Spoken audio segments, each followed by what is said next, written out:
everybody. Welcome to episode 28 of A Fern Between Us, or in this case, this time, it's a fireside chat. So a fire between us. A fireside chat. We've got our the Hanukkah up there. We've got our Christmas over here. We got our warmth and then maybe the Mexico in the middle. I don't know. Anyway, we are two of the four owners of Vivoc Winery. I'm Jesse. I'm Michelle. And we actually have a fun program for you today. We are exploring Tempranillo, the grape, around the world. So we have a couple of really cool wines to taste with you. But of course, we're going to start with a little check-in. How's it going, babe? It's going pretty good. Good. Going pretty good. We're, sliding right into taking it easy kind of life, I guess, Been here a week now, and we've left the house 3 times, I think. To go to the grocery store? Yeah, mostly just to, so we could cook some stuff. And we did sit outside.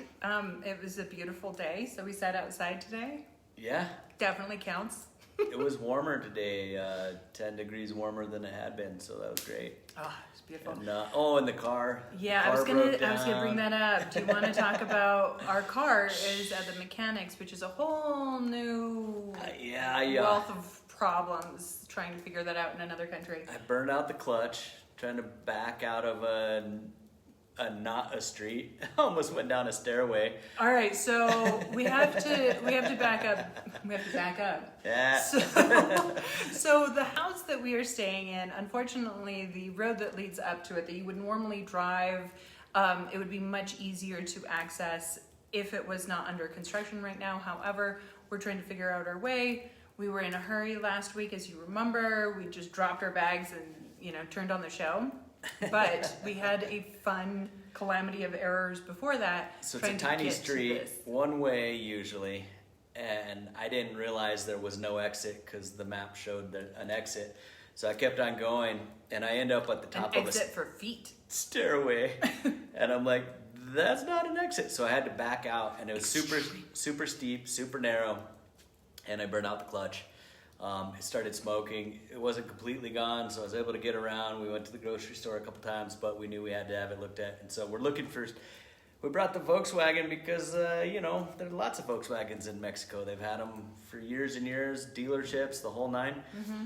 But apparently they're different parts based on where they're made. So finding a U.S. clutch in Mexico is a little challenging. So the saga continues. We'll see what happens. And things move on their own time. It's not a. It's gonna happen quick, though. I think. We hope. Yeah, we'll see. And if we can't come back, we'll just be here then. We can't come back. We'll just be here then. We have no way. Sorry, Chris and Lily. So that's something I wanted to bring up too. So Chris and Lily have been busy back at home as always. The couple that's staying at home while the other couple travels picks up all the extra jobs. So, we do check in. I have been lucky enough to hand off more jobs than usual. Usually I'm kind of checking in on a daily basis, but I've been really lucky. Thank you, Lily. Yeah. We've been able to really focus on our family while we're on this trip, which feels really unique and different and a little bit like out of sorts on days. I'm like, wait, what day is it? What's going on? But Chris and Francisco put up a plexiglass wall around our patio. So it's not completely enclosed. It's still outdoors.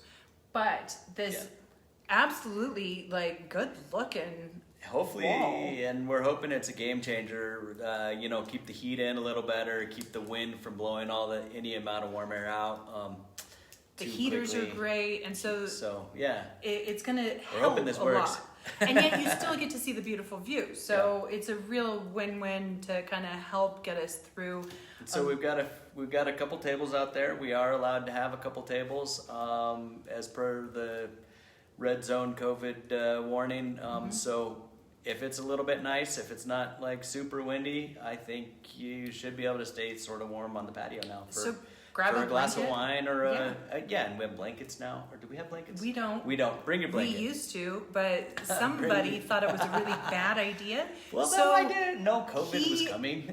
Oh no, this was a cool idea back when we got them, but 2 winemakers decided to throw them away. So yeah. Anyway, so you can bring your own blanket, but it's going to be really cozy and cool. Make a reservation ahead of time. All of our information's on our website too, so vbachwinery.com if you have any questions. So that's all right. Yeah, right? That's kind of the update. Yeah.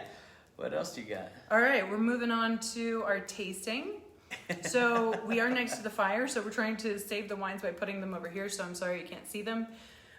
Really bad branding too. We don't have the sign. Most of our episodes have been without the sign because tape, that's a thing. How do you even find it? We found it. We found it, and then he wouldn't let me put it up. So no, it was going to be too far back there. We don't want to be right next to the fire either and sweating. You guys remember the beach? Where we were sweating? That's right. Anyway, All right. what do you got? The Tell wines. us. Do you want to tell us about Tempranillo, or let's go over some basics of the grape itself. So what's the name mean? You know that. Tempranillo.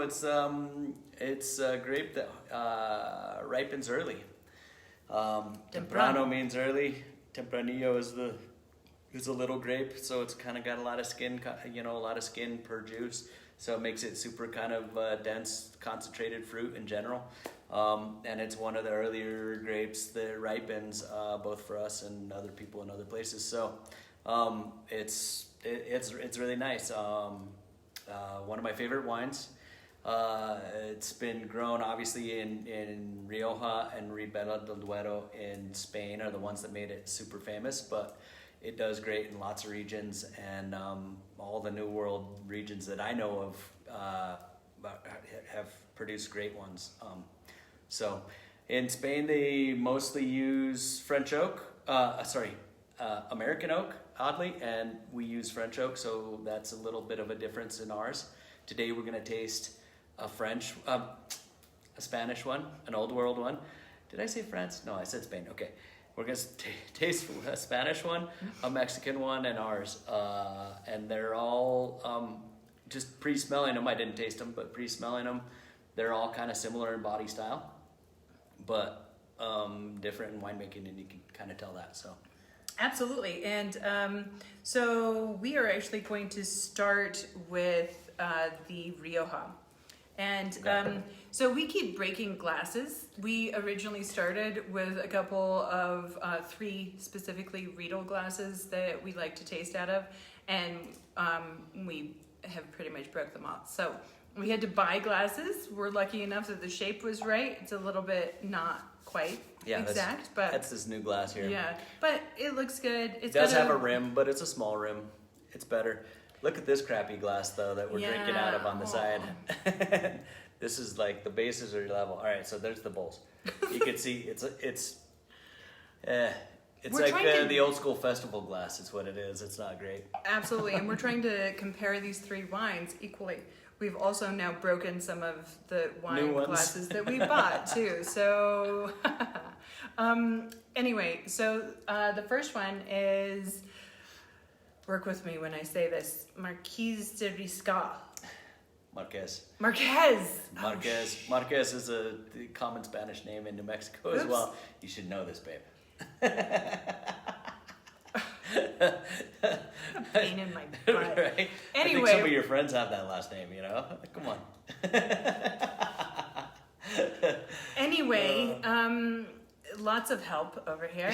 I asked him how to say it too, and that I needed help, and he's just dropping me on it. Why not jump in and help? No. Anyway, so that is a winery that most of you guys are familiar with. It usually has kind of a dark red label. It's the one that a lot of people are familiar with at the grocery store. The yellow Crianza level is less expensive. So they're the Rioja that most people know. So this is a slightly different one. Hold up the label there, Vanna White. Thank you. I'm working on it. Where is Oh, there we go. yeah, Marquez de Riscal. It's hard to see. Rioja. It's the Aba de Marquez Riscal. So really nice wine from them. Yeah, it's a one level up from their base level. So it's good. 2016. It is. It's tasty. It's great. Nice and complex. It's exactly what I was hoping for. And in an entry level Rioja, just really good. And so one of the things with this winery is it's a really old winery in Spain. And so they were one of the first, well, they were the first, they weren't one of the first, to create Bordeaux style wines out of Spain. So that's super cool. They have a long history. They started in, I have to look at my cheat sheet, 1858. And so there's so much history there. Really old. I know. Damn. And their winery is super iconic. So it's the one that has these like huge, it looks like ribbon kind of swaths. Oh, they're one of those. That's, contemporary. It's really considered architectural art. And one of the things. Spain's got a lot of that. They've got a lot of really good architecture at their wineries specifically. For some reason, I don't know. Well, it's really amazing, and it sets them apart as well as making really solid wines. This wine is 92% Tempranillo and 8% Grenache. So one of the things about Tempranillo that's kind of interesting is that it tends to be a little bit lighter on the aromas, so it makes blending really nice and easy, so that you can get a little more aromatic wine blending in. Grenache is a great one as an example. We're going to taste one from Mexico that used Cabernet. Can we go down to that one already? Sure, yeah. Let's use the good glass just to say what did you talk about? What you smelled? What you tasted? I said it was a Rioja, and as it should be. Well, there you go. One of the things that's interesting is Rioja versus Ribera del Duero is Riberas are usually a little bit fuller, denser. So you're going to get a little bit brighter fruit with the Rioja, which is kind of a nice, tip to, when you go shopping. That is a good tip. I've actually never formalized that in my mind. I'm full of useful information. So that means Ribera del Duero will be more like Napa, whereas Rioja will be more like high altitude Napa. Think of it that way. I like that. Or something like that. Yeah, that's a great comparison. And then as we move on to the Mexico option, do you want to hold up the bottle, the label? Yeah, yes, you can. Thank you. This is a Santo Tomas, and now it's in the shade. Santo Tomas. I don't know. Anyway, it comes from Baja California, of course, and it's Tempranillo Cabernet blend. So obviously we're going to expect more of that backbone that Cabernet provides. But that's a 50-50 blend. Okay. And Santo Tomas is the oldest winery from Baja. No way. Yeah, it's 130 years old. Jeez. Our 22 years are looking so pitiful. But this Santo Tomas has been a winery that we've really been enjoying a lot. Their wines are easy to get a hold of. They're really reasonable in price. What? Oh, I don't want to bash on political figures or whatever, but this is a little bit. I'm sorry, guys. Not that or whatever. I was thinking it's exponentially less years on each of these wineries that we're going through here. Like Trump said, exponentially, it's gonna skyrocket downward. The curve is gonna skyrocket downward, which also exponentially less. I don't think your point's coming across, and it's I don't know. slowing us down. Sorry. All right. Shh. So this wine, it shows to me a little stronger VA than I necessarily, You know, it works. It works really well. It's balanced. That it carries through with the full fruit. I also find that a lot of Mexican wines are salty, and this has some restraint in that, which I appreciate. Especially the Baja ones tend to be fairly saltier, which is wild. I don't mind. I'm not very sensitive to it as Michelle is, but she finds it sometimes too salty. Yeah. Which I don't, but it's pretty wild. I also don't like Coors beer because it's too salty. So. Or what's the Mexican Tecate? You don't I don't like that either because it's too salty. And I don't get it, but I do. Anyway, so this is tasty. It is really a nice wine, and you should be able to get your hands on some of these. For sure, you already know you can get that Rioja. You should be able to get this one. I'm trying to create shopping for you guys. Santo Tomas is available in the States? Supposedly in some places it is. Okay. So I would guess maybe places like Total Wine. Oh yeah. Or Google it. And then you can order online anymore from everywhere. From a lot of places, yeah. All right, so next is, did I say what the Santo Tomas? Oh yeah, it's a 50-50. Okay. So next is our beautiful Vivac Winery Tempranillo, which of course is their favorite. Where are they located? They're located in Dixon, New Mexico. And how old is that winery? 22 years old. And this is a very complex blend of, 76% Tempranillo. It says 75 on our website. Oops, the numbers don't add up. So I'm saying it's 76. That's hilarious. Cabernet Franc is 6%, Merlot is 6%, Nebbiolo is 6%, and Malbec is 6%. Okay. Sheesh. You guys got going. Cab Franc and Merlot are gonna kind of combine to be very similar to a Cabernet. So, and Malbec is almost in that realm as well. So between those, you're probably getting something fairly similar to the Santo Tomas, except for they're calling it, they're 50-50. So never mind, it's half cab or. But it's still a similar structure. Yeah. I definitely would actually put these two more similar than the Rioja. That's interesting. They've got a little more smoke. It's got a lot more smoke. But, But less VA. Yes, thank you. And that smoke is something that I think is interesting because it starts to influence your pairings. And some of the best things are when you're starting to pair with hamburgers on the grill and charred steaks. You have the char strips, not you charred it to death. Or barbecue. Yes. There's really all these amazing combinations. And one of the things I was reading about as I was looking up Santo Tomas was that in Mexico in general, they feel that the best pairing of wines with their traditional foods is Tempranillo with al pastor.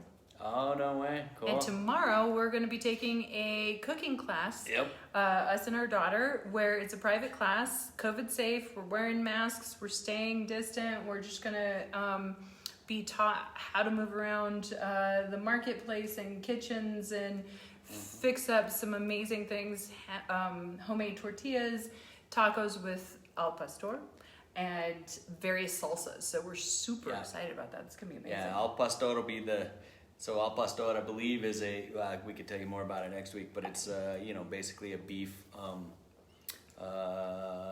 beef tacos, but strips of beef, not not American taco style with the ground, but most strips. And then, of course, all their spices and blah blah blah. But that's gonna be awesome because those are some of my favorite tacos. And then what I'm really looking forward to is the salsas that we're gonna be making. So we're gonna learn a good green sauce, which they call guacamole a lot, but it's different. It's green salsa that has avocado in it than what we think of as guacamole. And then we're gonna do a couple red sauces too, I think. So we'll just find out. We said we want them super spicy. That's all we said. So here we go. Yeah. We'll see what happens, and then next week maybe we'll take another class, I think. Absolutely. All right. So let's let us know if we didn't mention something that you want to know about Tempranillo. Happy to revisit or message you personally. But we are going to move on to our questions. And are you ready, Jesse? I'm not ready. I'm scared. What is wrong with you? Question number 1. Oh, no. Oh, shit. Yeah, just sitting here, spacing out too much. I know. Come on, snap to. Okay. The first question, which I just thought was so great. I have just a basic question they start off with, but I don't think it's a basic question. Are different varieties of wine aged for different amounts of time? And what happens if a wine is supposed to be aged a specific amount of time and is aged for longer? But does that mean it's still good? Okay. Also, is it still considered that specific variety of wine if it changes how long it's aged? So I'm going to start with that. Multiple steps. I'm going to start with that last part first. Okay. Which is, it's always considered that varietal or that variety of wine or whatever, but it's a Cabernet is a Cabernet is a Cabernet, right? No matter how long old, it's right. aged. In almost all cases, I mean, if it's named by the grape, then yes. Mm-hmm. But there are European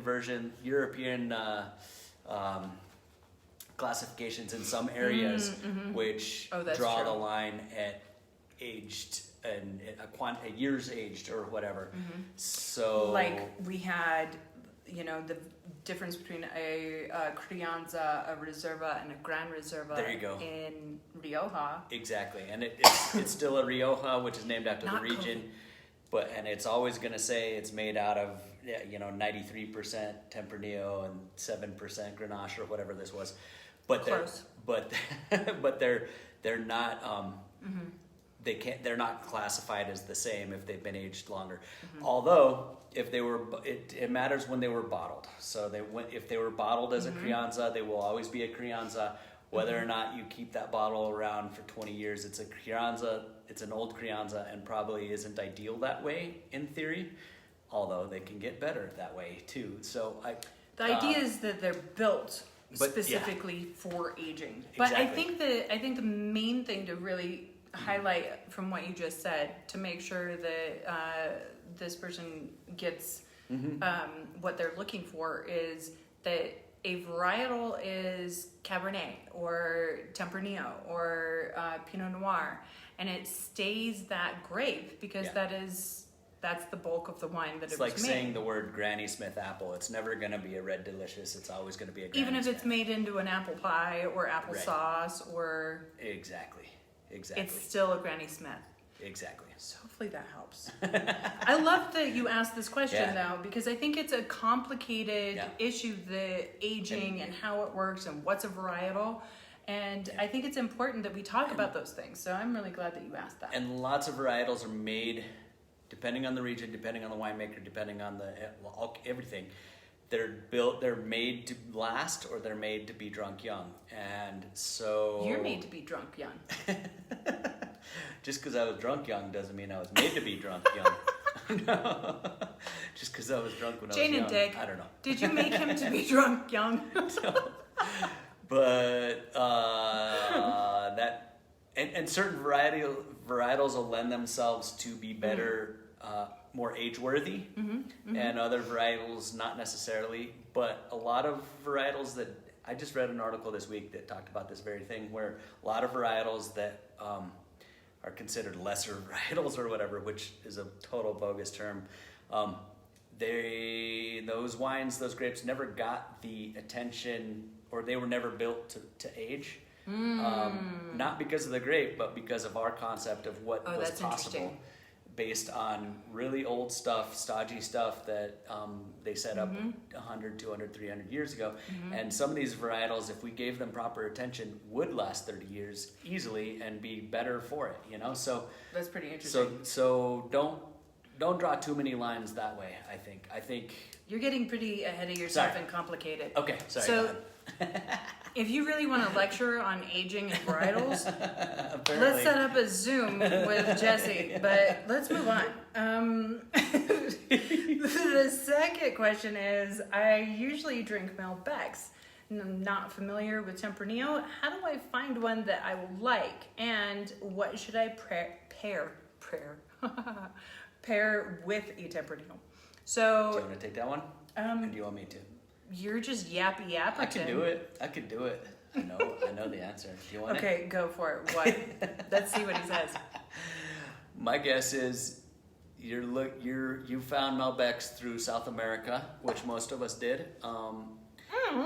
And we're sharing the good glasses.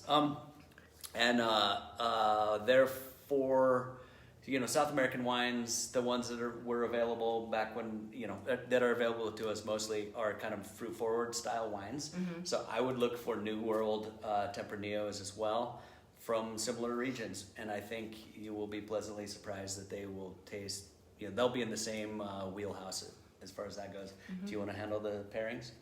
Oh, Was sure. there a pairing? There was a pairing. There was a pairing part to that, right? Yeah, component to that. So I did talk about our specific Tempranillo being a little more smoky and those pairings, but I totally agree with Jesse with wanting to find a more fruit-forward version. Now, if you've delved into Malbecs a little bit more and you've gotten into Old World Malbecs, then you're wanting more of a restrained Tempranillo, and that's where you're going to want to get into, more of the Ribera del Duero and cool climate California. So you want to start to nuance that. So it depends on where you're at in your journey of Malbecs. But Malbec is another one that really lends itself to barbecue and smokiness. Yep. So you're looking at a very similar wine. I think you're going to be really pleasantly surprised. And all those pairings that you've fallen in love with your favorite wine, I think are going to work with a Tempranillo. I do too. It's a great meat pairing. It can handle a lot of spices. It can handle a lot of intricate details in the food itself. And try some like prosciutto or serrano. What's the Spanish version of prosciutto is called serrano ham? Is that right? So, whatever the ham is from Spain would be really good. It's serrano. It is serrano, isn't yeah. it? Serrano ham or prosciutto, like that kind of thing, just is insane with this. As far as like charcuterie and things, I don't know. I like it with mushrooms. I like Tempranillo with mushrooms Yes. over and over again. So Yes. if you are going to have a pasta dish, put mushrooms in it. If you're going to have a burger, put mushrooms on it. There's something about the umami of a mushroom and the character of a Tempranillo, it doesn't matter where it's from, Right. that just shines. So Lasagna bolognese, like Parmesan cheese and mushrooms. yeah. Yum, yum, yum. All right. I'm glad I kept it to 3 questions this time. You should always. You're just so yappy. I don't know what happened. So the third question is, my fiance and I want to involve both our family traditions. He is Jewish and I am Christian, Hey. and we both have kids from previous marriages. I think I saw that you guys are a multi-faith family too on Facebook. Who knows where you saw that, but cool. We aren't super religious, just want to keep some traditions and mix them respectfully. So, being that today is the first day of Hanukkah, L'chaim, or Happy Hanukkah, or whatever you call it. We've got our makeshift menorah up here, as you guys saw. yeah. We're going to make some latkes right after the show.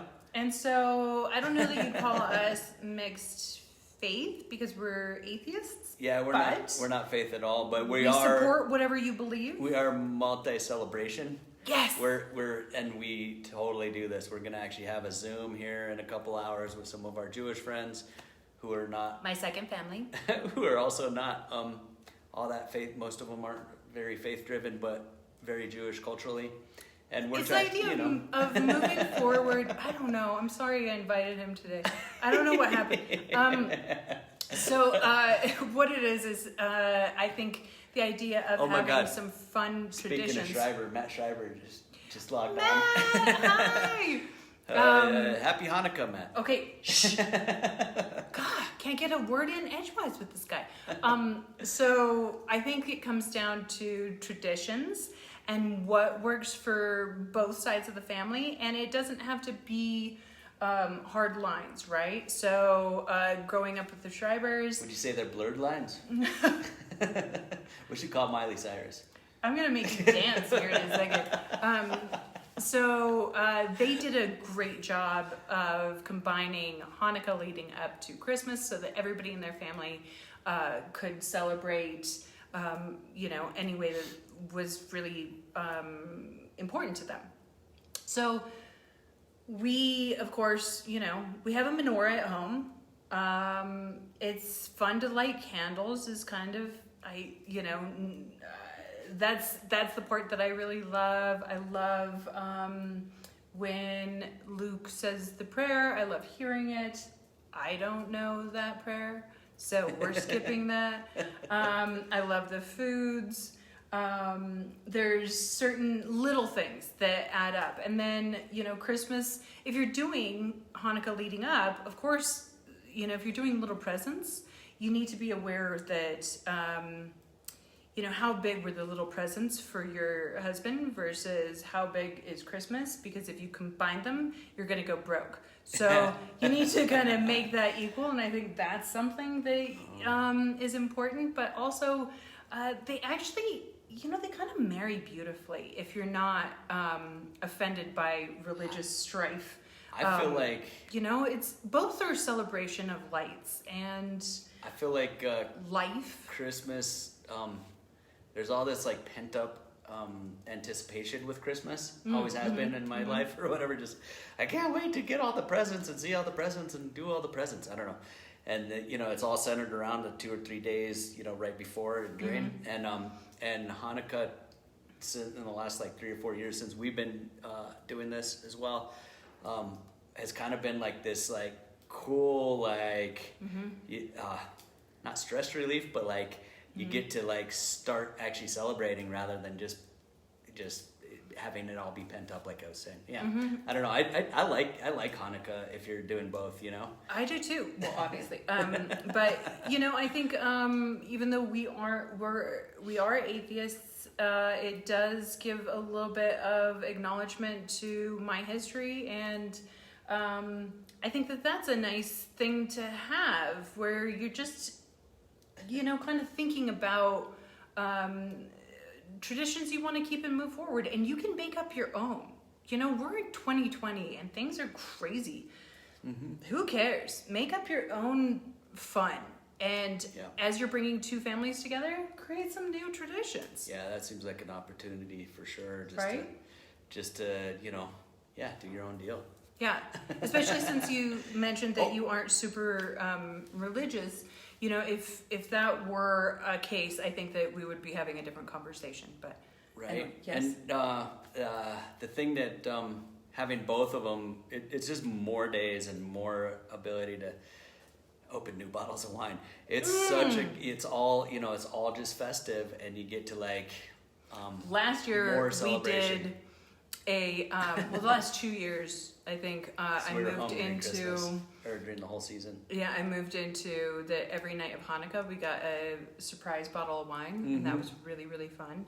It's like the Advent calendar right. for a lot of people are doing that. Yeah. It's really fun, and I actually had our. I don't know, maybe that's weird, but I had our daughter wrap up the bottles. So we didn't know which wine was coming which night. It was great. She was 13 and she didn't still even one bottle, so that was pretty good. All right, so as we wrap up tonight, next week we are going to talk about holiday planning. How to make Christmas special in a lockdown. So a lot of people are asking some really interesting questions about how to make it feel special when they're trying to not go out, but they've got their family and every day seems the same. Also people that are going to be spending the holiday alone for the first time, and how to really make that kind of not horribly depressing. And we hear you, you know, we're trying to figure out how we're going to do this too. We're trying to stay home, to stay safe. And so it's going to be fun to like look into that. Yeah. And we'll taste our Malbec. So it's interesting that that question had both.